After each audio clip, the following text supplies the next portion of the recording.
ज़ल्मे Khalilzad और दोहरी शहरियत। हर शख्स ज़ल्मे खलीलज़ाद नहीं होता और बहुत सारे अफ़गानी ऐसे होंगे जो किसी गैर मुल्क का शहरी होने के बावजूद अफ़गानिस्तान से एक आम अफ़गानी की निस्बत ज़्यादा मोहब्बत करते होंगे। इसी तरह बहुत सारे गैर मुल्की पाकिस्तानी ऐसे होंगे जिनके दिल पाकिस्तान के साथ हम जैसे यहाँ रहने वालों से ज़्यादा धड़कते होंगे। लेकिन ज़ल्मे खलीलज़ाद के किरदार को देखने के बाद मेरी ये राय पुख्ता हो गई है कि किसी गैर मुल्की की शहरियत लेने वाले को पाकिस्तान में सियासत, सहाफ़त या सरकारी नौकरी की इजाज़त नहीं होनी चाहिए। हिंदुस्तान की तरह हमारे यहाँ भी दोहरी शहरियत का कानून ख़त्म होना चाहिए और अगर किसी को पाकिस्तान वाकई अजीज़ है तो वो इसकी खातिर इतनी तो कुर्बानी दे कि किसी और मुल्क की वफादारी का हलफ ना उठाए। ज़ल्मे खलीलज़ाद नस्लन पश्तून अफगान है। अमेरिका तालीम के लिए गए थे और फिर वहाँ की शहरियत ले ली, लेकिन एक दिन के लिए भी अफगानिस्तान से लाताल्लुक नहीं रहे और चूंकि अफगानिस्तान और आलमी इस्लाम में दिलचस्पी ले रहे थे इसलिए पाकिस्तान की भी खबर लेते रहे। लेकिन जो नफरत इनके यहाँ मैंने पाकिस्तान के बारे में देखी है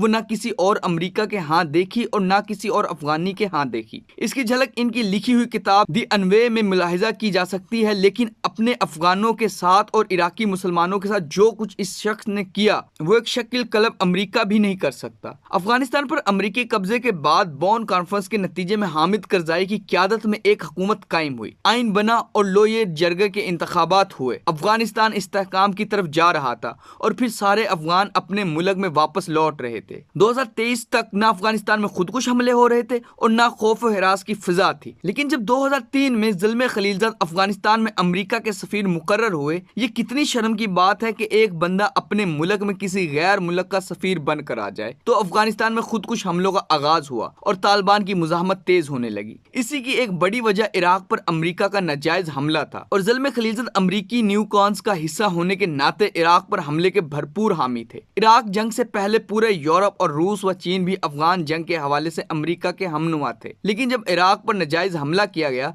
तो इसकी वजह से अफगानिस्तान से मुतल्लिका भी ये साजिश नजरियाती जन्म लेने लगी कि अमेरिका के मकसद कुछ और हैं। ईरान ने महसूस किया कि वो इराक और अफगानिस्तान में मौजूद अमेरिकी फौजों के दरमियान सैंडविच बन गया है। ईरान के साथ साथ रूस ने भी अफगानिस्तान से मुतल्लिका डबल गेम शुरू कर दी। सऊदी अरब और मिस्र जैसे इत्तेहादियों ने भी इराक के खिलाफ अमेरिकी कार्रवाई की मुखालफत की और खुद हामिद करजाई ने भी। पहले अफगानों के जज्बात भड़काने के लिए सिर्फ गोंतानामो की वीडियो और तस्वीर मौजूद थी, लेकिन इसके साथ साथ इराक की अबू गरीब जेल की फुटेजेस का भी इजाफा हो गया। इस तरह हामिद करजाई रोजे अव्वल से ये चाहता है कि तालिबान को मुज़ाकरात के जरिए अपने सेटअप का हिस्सा बना दिया जाए और इसके लिए इन्होंने सबूतुल्लाह मुजद्दिदी की सरबराही में शूरा तफहीम भी बना दी थी। लेकिन ज़ल्मे खलीलज़ाद जैसे लोग अमेरिकी ताकत के जोर पर तालिबान को सफ़ा हस्ती से मिटाने पर मसर थे और हामिद करजाई की मुफाहमत की हर कोशिश को नाकाम बनाते रहे। अपने अफगानों के बेदरे खून बहाने के बाद ज़ल्मे खलीलज़ाद इराक चले गए और वहाँ एक नए फिसाद की बुनियाद डाल दी। 2005 में इराक में इनके सफीर मुकर्रर हो जाने के बाद इराक में शिया सुन्नी तनाज़ा खड़ा कर दिया गया और इसमें जितना खून बहा इतना अमेरिकी अफवाज ने भी नहीं बहाया था। फिर अक़वाम मुत्तहिदा में अमेरिका के लिए आलमी इस्लाम और अरब दुनिया के खिलाफ साजिशों का जाल बुनते रहे और जब डोनाल्ड ट्रंप ने अफगानिस्तान से निकलने और इसे एक नए बहरान के सुपुर्द करने का फैसला किया तो एक बार फिर ज़ल्मे खलीलज़ाद ने अपना कंधा पेश किया। शुरू में खुद मैं भी इनके गेम को नहीं समझ सका था और इनका रोल इतना मुस्बत नजर आया कि एक आधे मौके पर इनके तब्दील होने पर हैरत का इजहार और तारीफ भी की। लेकिन आज दुनिया के गोशे गोशे में दर बदर होने वाले अफगान जानते हैं इनके साथ जो कुछ हुआ वो अफगानी नस्ल ज़ल्मे खलीलज़ाद ने किया। रूस, चीन, ईरान और पाकिस्तान की कोशिश थी कि दोहा मुआहदे से कबल बैनुल अफगान मुफाहमत हो, लेकिन इसके किए बगैर ज़ल्मे खलीलज़ाद ने अफगानों को तालिबान के रहमो करम पर छोड़ दिया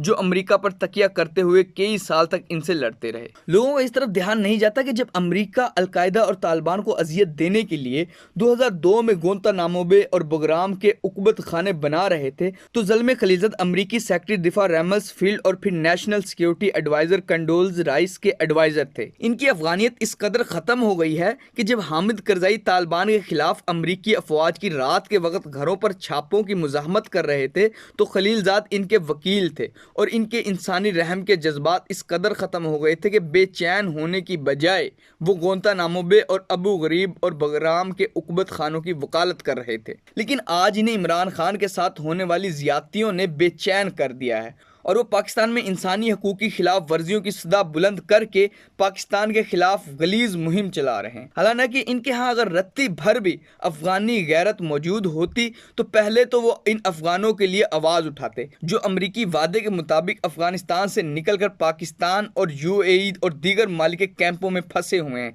खलीलजाद में अगर कोई इंसानियत है तो पाकिस्तान के अंदरूनी मामलात पर बात करने से कबल अमरीकी हुकूमत से इन अफगानों का मसाइल हल करवाए जो इनके वादों के मुताबिक अफगानिस्तान से निकलकर मुख्तलिफ मुल्कों में जलील हो रहे हैं। इस जुल्म पर खामोशी और इमरान खान के लिए इनकी और दीगर अमरीकियों की बेचैनी से साफ जाहिर है कि इनका असल मकसद इंसानी हमदर्दियां या जमहूरी हकूक नहीं बल्कि पाकिस्तान में खाना जंगी कराना और इसे ब्लैकमेल करके चीन से दूर करने पर मजबूर करना है। लेकिन वो ये भूल रहे हैं कि इस चक्कर में इनके अजीज मोहसिन इमरान खान भी एक्सपोज हो रहे हैं और इमरान खान को याद रखना चाहिए कि खलीलजाद, शीरमन, जेरेड कुशनर और दीगर अमरीकी मकासद पूरा होने के बाद इन्हें इस तरह बेसहारा छोड़ देंगे जिस तरह इन्होंने अशरफ गनी को छोड़ दिया था।